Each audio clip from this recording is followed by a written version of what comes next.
Terima kasih. Saya izin bertanya dengan Pak Rano Karno.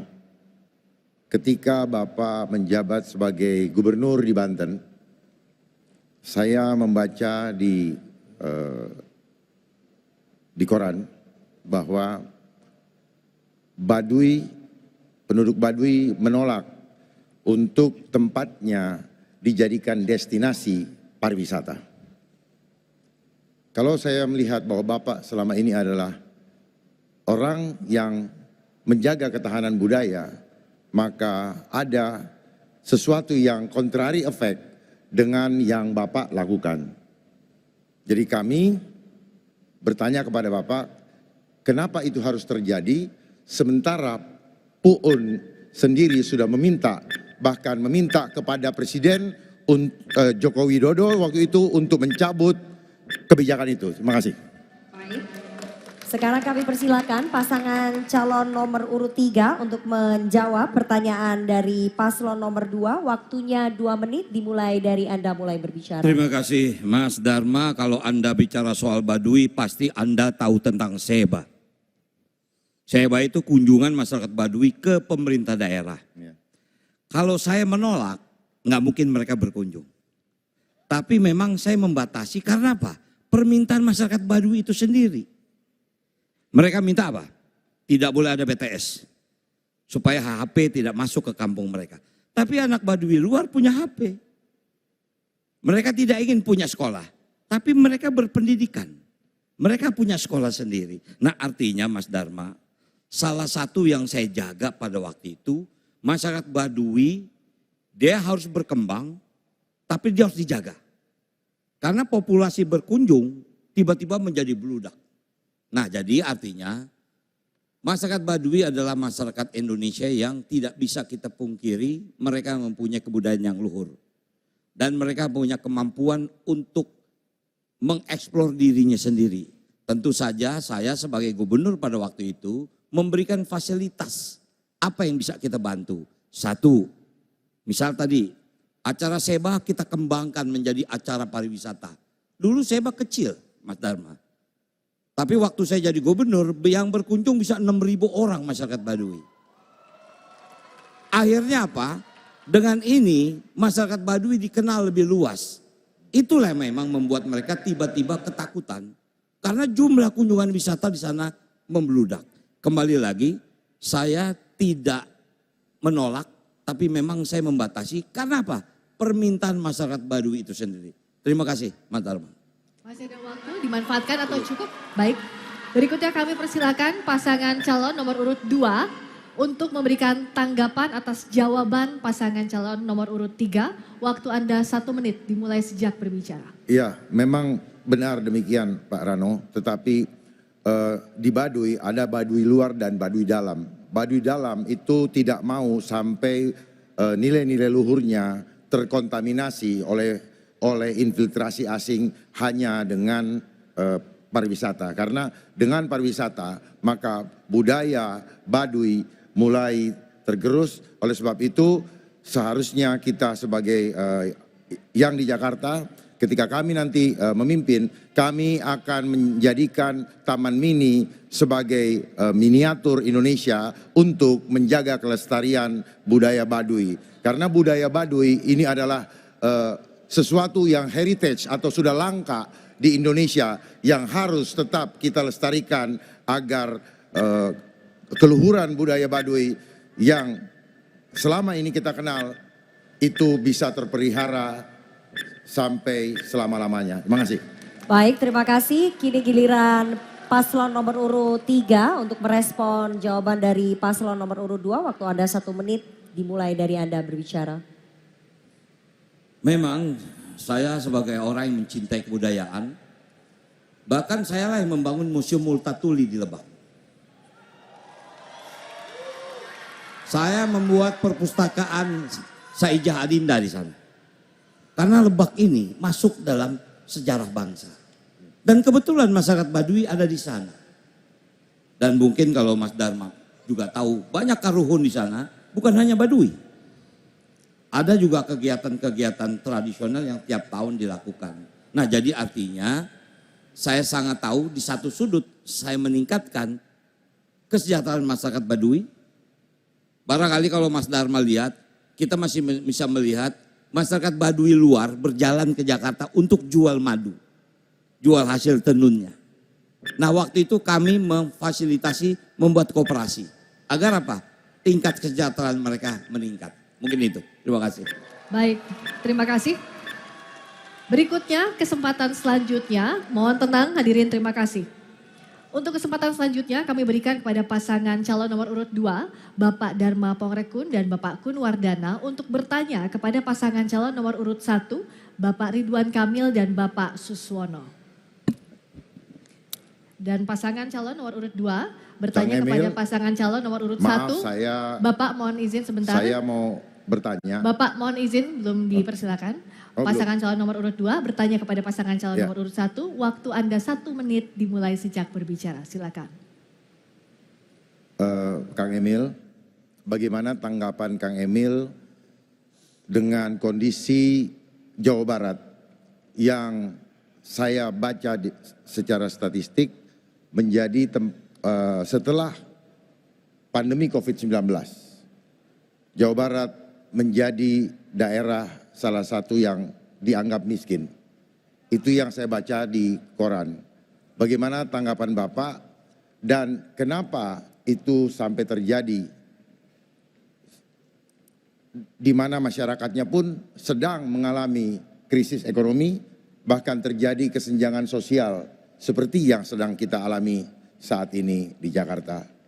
Sekali lagi mohon kami dijelaskan supaya kami bisa memahami, sehingga ketika kami bisa menjadi gubernur seperti Bapak, kami dapat mengantisipasi hal tersebut. Terima kasih.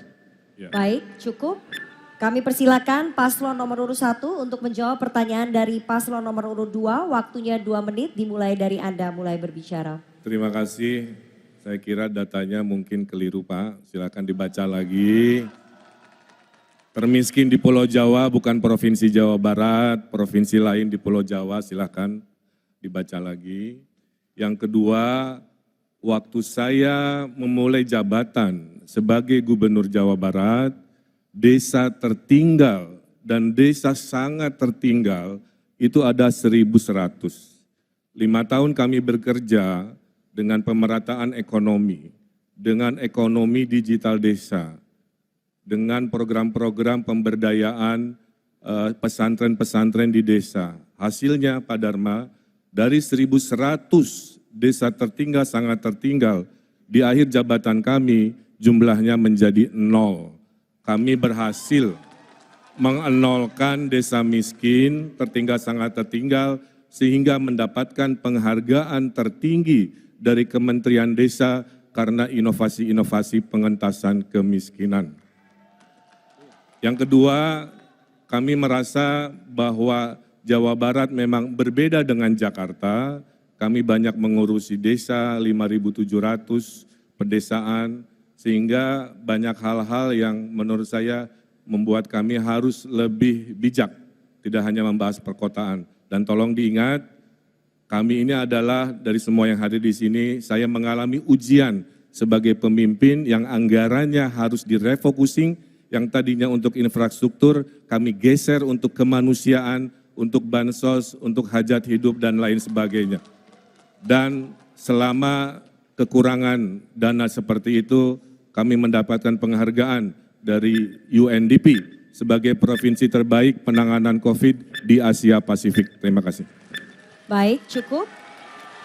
Waktunya habis. Sekarang kami persilakan kepada paslon nomor urut 2 untuk memberikan tanggapan dari jawaban paslon nomor urut 1. Waktu Anda 1 menit dimulai dari Anda mulai berbicara. Mohon tenang. Seandainya saya menjadi seorang gubernur, jijik saya kalau saya bodoh. Jijik saya kalau saya pengecut. Jijik saya kalau saya pengkhianat. Maksudnya apa? Kalau ada sesuatu peristiwa yang demikian, alangkah baiknya kalau kita mengajak tim independen untuk meneliti data yang ada. Apakah betul-betul ini isu kesehatan atau agenda politik global? Bayangkan, baru ditemukan virusnya bulan Desember, 12 hari kemudian sudah ditentukan. Lalu tidak melakukan prosedur golden postulat Koch yang seharusnya dilakukan. Lalu alat diagnosanya sangat sumir dan tidak diperuntukkan untuk itu. Itu adalah ciptaan Dr. Carey Mullis yang mendapatkan Piala Nobel tahun 1984. Jadi seharusnya sebagai pemimpin harusnya jangan kita Baik, berkhianat waktu kepada habis. rakyat. Terima kasih Bapak. Berikutnya kami persilahkan kepada pasangan calon nomor urut 1. Mohon tenang hadirin. Hadirin mohon tenang.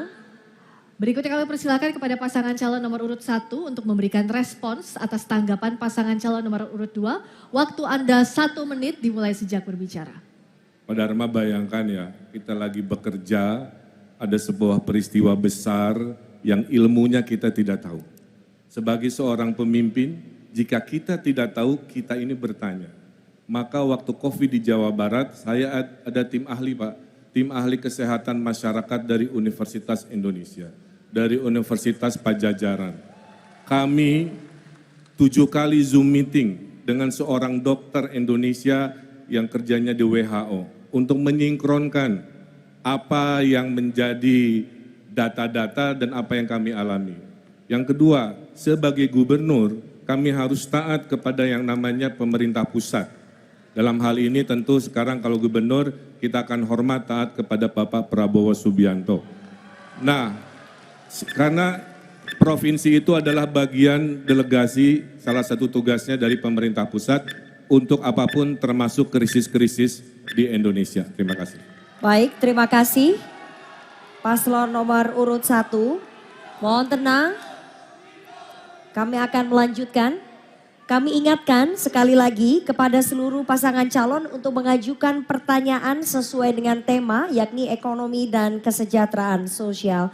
Selanjutnya kami berikan kesempatan kepada pasangan calon nomor urut 3 Bapak Pramono Anung dan Bapak Rano Karno untuk bertanya kepada paslon nomor urut 1 Bapak Ridwan Kamil dan Bapak Suswono.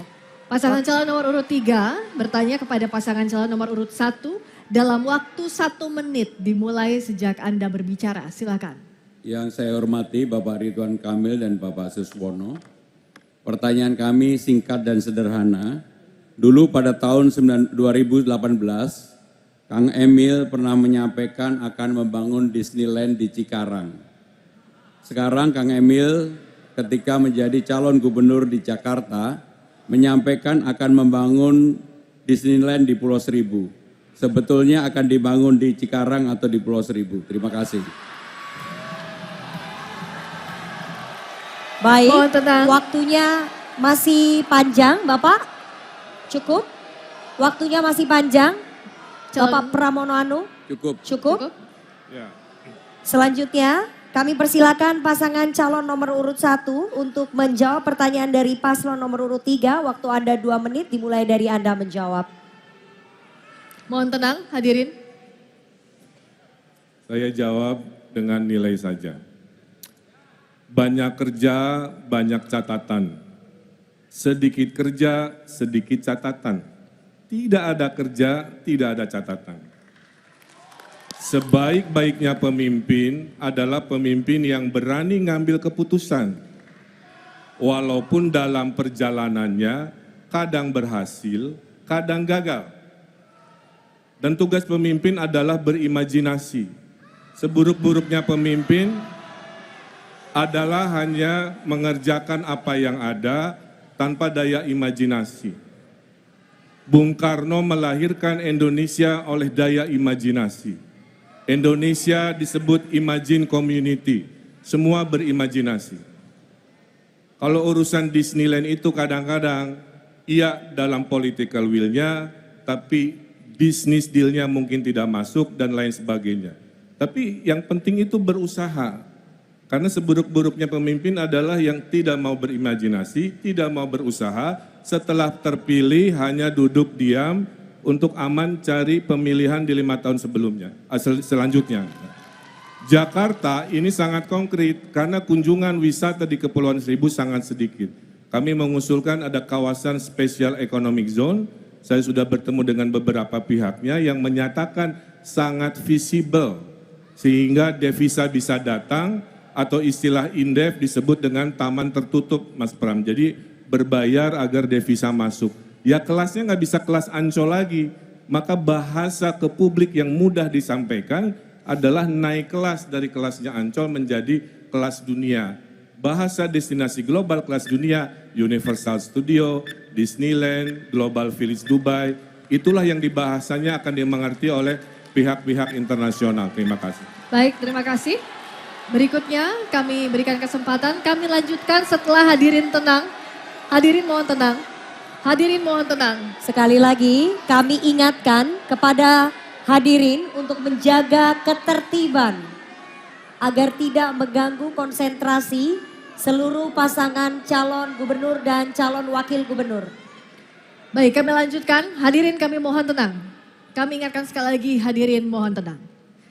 Berikutnya kami berikan kesempatan kepada pasangan calon nomor urut 3 untuk menanggapi jawaban dari pasangan calon nomor urut 1. Waktu Anda 1 menit sejak berbicara. Untuk hal yang berkaitan dengan imajinasi, Kang Emil, saya tidak membantah sama sekali. Karena memang sebagai pemimpin imajinasi itu sah-sah saja. Tetapi karena ini bagian dari bagaimana publik mempercayai apa yang kita sampaikan di ruang publik, itulah yang menurut saya kenapa saya tanyakan. Sehingga dengan demikian saya tidak akan membantah satu kata pun terhadap apa yang disampaikan oleh Kang Emil. Apalagi saya juga dengan perjalanan yang sangat panjang sekali. Saya menjadi pejabat sudah 25 tahun, 2 periode menjadi Menteri Sekretaris Kabinet, sehingga dengan demikian resiko untuk mengambil keputusan pasti sudah saya ambil. Terima kasih Kang Emil, terima kasih. Baik, waktunya masih panjang. Bapak cukup? Apa cukup Bapak? Ingin ditambahkan? Cukup. Terima kasih, kami persilakan kepada pasangan calon nomor urut 1 untuk merespon tanggapan dari paslon nomor urut 3. Waktu Anda 1 menit dari sekarang. Ya, terima kasih Mas Pram. Kami ini khususnya saya dan Bang Rano mungkin paling relevan ya kalau ditanya. Karena yang ditanya kan pengalaman masa lalu. Saya agak susah bertanya ke Mas Pram karena korelasi kepada kewilayahan kan memang bukan pada historinya. Jadi saya hanya ingin menjawab, kalau saya dianggap kurang ini itu nggak ada masalah. Tapi kepuasan publik saat saya menjadi Gubernur Jawa Barat, silahkan di Google, itu adalah 90%. Menandakan masyarakat mengapresiasi visi misi dari A sampai Z, ngurangin kemiskinan dari 1000 desa miskin menjadi 0, investasi tertinggi se-Indonesia, pelayanan reformasi publik juara se-Indonesia. Ada juga yang belum berhasil, salah satunya mungkin yang ditanyakan oleh Mas Pram. Baik, terima kasih. Dan mari kita berikan aplaus yang meriah untuk seluruh pasangan calon gubernur dan wakil gubernur DKI Jakarta. Sesi yang menarik, debat antar pasangan calon.